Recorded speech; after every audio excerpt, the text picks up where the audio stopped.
Hello aspirants, कैसे हैं आप सब। वेलकम टू माय चैनल सरकारी नोटिफिकेशंस। एस्पिरेंट्स, आपके लिए एक नई अपडेट है आज की, और वो ये है कि एस्पिरेंट्स इंडियन आर्मी में NCC special entry scheme 56 course की ऑफिशियल नोटिस आ चुका है। ठीक है, और ये शॉर्ट सर्विस कमीशन के तहत मैन और वुमेन के लिए रिक्रूटमेंट है। और इस ऑफिशियल नोटिस में एक बार डिटेल से चेक करते हैं। तो इसमें सबसे पहले लिखा है कि unmarried male and unmarried female are eligible, ठीक है, फॉर शॉर्ट सर्विस कमीशन के लिए। ठीक है, यानी कि अनमैरिड मेल और अनमैरिड फीमेल होना चाहिए। ठीक है, एलिजिबिलिटी बात करते हैं तो candidate citizen of India, Nepal या फिर जो पाकिस्तान से आए उनके लिए अप्लाई कर सकते हैं। अब बात करते हैं इसमें एज लिमिट की।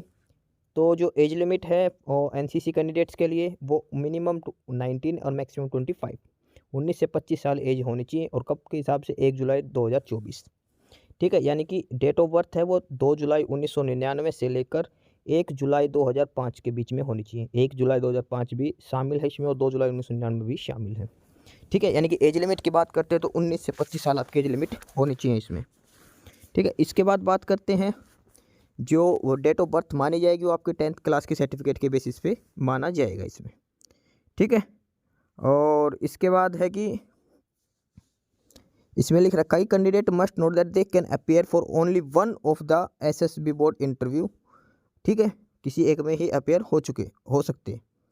ठीक है, और इसके बाद जो एजुकेशन क्वालिफिकेशन और अदर क्राइटेरिया है, एलिजिबिलिटी क्राइटेरिया, तो सबसे पहले for NCC C certificate holder, जिनके पास एनसीसी में सी सर्टिफिकेट हैं उनके लिए एजुकेशन क्वालिफिकेशन की बात करते हैं तो मिनिमम 50% मार्क्स होने चाहिए आपके पास ग्रेजुएशन में। ठीक है, ओवरऑल 50% मार्क्स होने चाहिए। अगर कोई फाइनल ईयर का कैंडिडेट है वो अप्लाई करता है तो उसके जो पहले के 2 सेम या 2 साल या 3 साल के जो भी कोर्स है उसके 50% होने चाहिए एग्रीगेट, और साथ में जब फाइनल रिजल्ट आए तो भी उसका 50% ओवरऑल होना चाहिए। अदरवाइज कैंडिडेट से कैंसिल कर दिया जाएगा इंटरव्यू के टाइम तक। ठीक है, और उसके बाद सर्विस इन एनसीसी में होनी चाहिए मिनिमम 2 से 3 साल के लिए। ठीक है, और इसके बाद है grading should be obtain minimum of B grade in C certificate exam on NCC. ठीक है, अगर जिनके पास सी सर्टिफिकेट नहीं हो तो उनको एलिजिबल नहीं है अप्लाई करने के लिए। ठीक है, उसके बाद जो कैंडिडेट क्वालिफाई है, जिनकी ग्रेजुएशन हो चुकी है, उनको अपनी डिग्री या फिर प्रोविजनल 1 अक्टूबर 2024 तक लेना है। ठीक है, मतलब इनको डायरेक्टर जनरल ऑफ रिक्रूटिंग को पेश करना है 1 अक्टूबर 2024 तक।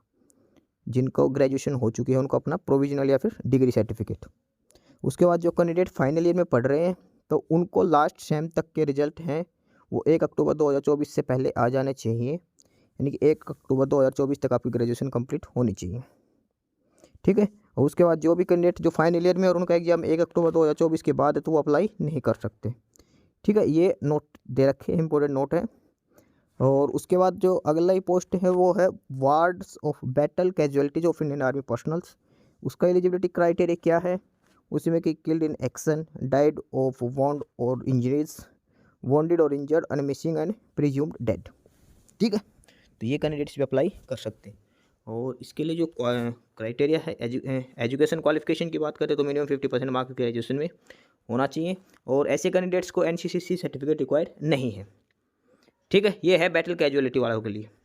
ठीक है, और उसके बाद वैकेंसीज की बात करें तो एनसीसी मैन में 50 है, 45 for general category and 5 for ward of battle casualties.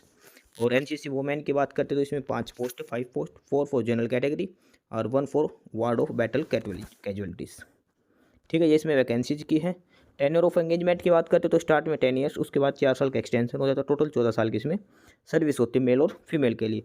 Probation period की बात करते तो मिनिमम प्रोबेशन होता है 6 मंथ के लिए। ठीक है, और नो एंटीडोट सीनियोरिटी है।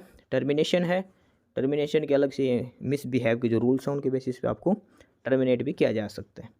ठीक है, ट्रेनिंग होगी तो ट्रेनिंग की बात करते हैं ओटी के द्वारा 49 वीक्स की आपकी ट्रेनिंग की जाएगी।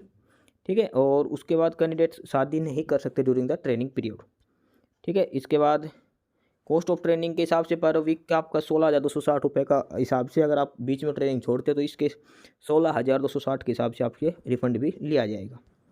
ठीक है, इसके बाद प्रमोशन की बात करते हैं तो स्टार्ट में लेफ्टिनेंट, फिर कैप्टन, फिर मेजर, फिर लेफ्टिनेंट कॉलोनल, फिर कर्नल, फिर ब्रिगेडियर, मेजर जनरल, और इस हिसाब से प्रमोशन दे रखा है अलग अलग एज के हिसाब से।